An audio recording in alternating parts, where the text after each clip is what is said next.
What albums did Long John Baldry releases?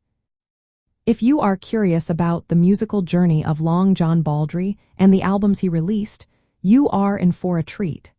Long John Baldry was a significant figure in British blues and jazz-influenced music. His career spanned several decades, and he produced a diverse range of albums that showcased his unique style.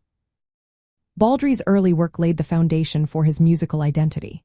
His debut album, Long John's Blues, was released in 1964. This album featured classic blues standards and original songs that highlighted his deep blues roots. Following that, he released Looking at Long John in the same year. Both albums were released on United Artists Records and included arrangements that sometimes incorporated jazz elements. As Baldry's career progressed, he continued to release his albums that reflected his evolving sound.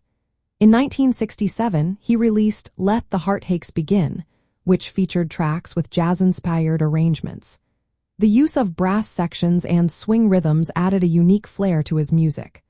Another important album, It Ain't Easy, came out in 1971.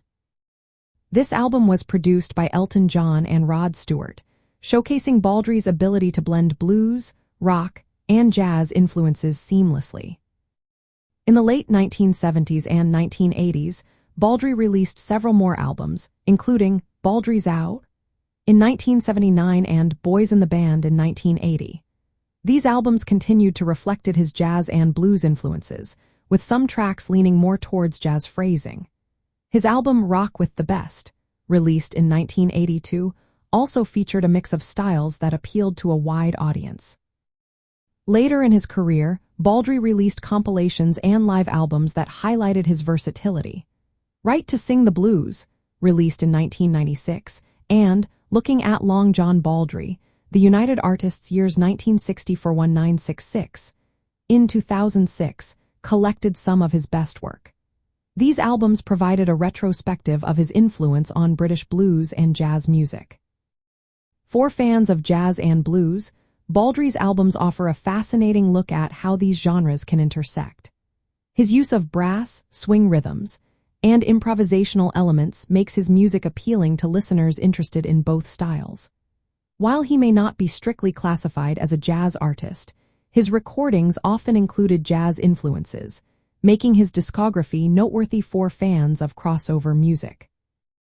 In summary, Long John Baldry's album releases include Long John's Blues, Looking at Long John, Let the Heartaches Begin, Everything Stops for Tea, It Ain't Easy, Baldry's Out, Boys in the Band, Rock with the Best, Right to Sing the Blues, and Looking at Long John Baldry, the United Artists years 1964-1966.